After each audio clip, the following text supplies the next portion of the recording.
Crystal here from Crystal's Quail and Cocktails. This is my second hatch of quail. Oh, sorry, I stepped on the tripod. Way too many birds inside. I planned on moving them out yesterday, but it was way too cold last night, so they get to stay in the house for another day or two. But I just took the top off to fill up their food and their water, and there is a quail chick stuck in the feeder. Actually, it looks like more than one. Oh, you see it's popped out. So if you let your feed get too low, they can get stuck in there, and typically they can't get out. But I've been monitoring it. This morning I'm home and I saw that it was getting low, so I was keeping an eye on it. But you can't, like, obviously leave them like that for too long, especially if they can't get out. Yesterday there was a chick chirping. Couldn't figure out where in the world it was. I had the feeder up on the counter because I cleaned the brooder bin out. It was in the feeder, but the feeder was full of food. So I don't know how in the world that bird got in there. So just something to always keep in mind since quail chicks are so small. These guys are about 1 week old. At 4 weeks, they can go outside without heat.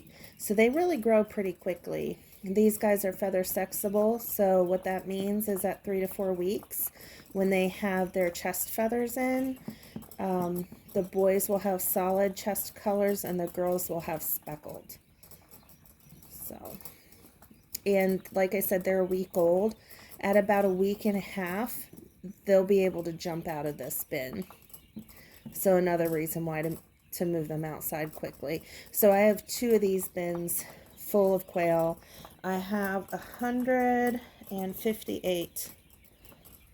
That's after some losses, which is typical in the first week and a half. And I see some birds that are unusually small, so it's possible that those will lose those too. These are a mix of jumbo and standard, so they could just be standard, but there could be something internally wrong with them. They could have pasty butt, and when you have chicks, like if you have chickens and you have like 5, that's something that's easy to check. But when you have 158 at this point, that is not easy to check. So you'll have more losses due to pasty butt. And all the chickens that I've had, and I've had a lot of chickens, I only had one that had pasty butt, and I cleaned it, blow dried the chick. The chick survived and was fine, but I do have losses with the quail from that. But I've hatched out, I don't even know how many quail at this point. I've been doing this since 2019. A lot. Like a lot. Come on. You gonna come out of there, or are you comfy in there? I feel like you're flying a UFO. Yeah, it's slippery. You shouldn't be in there. I'm gonna fill up your food. All right. Happy Monday.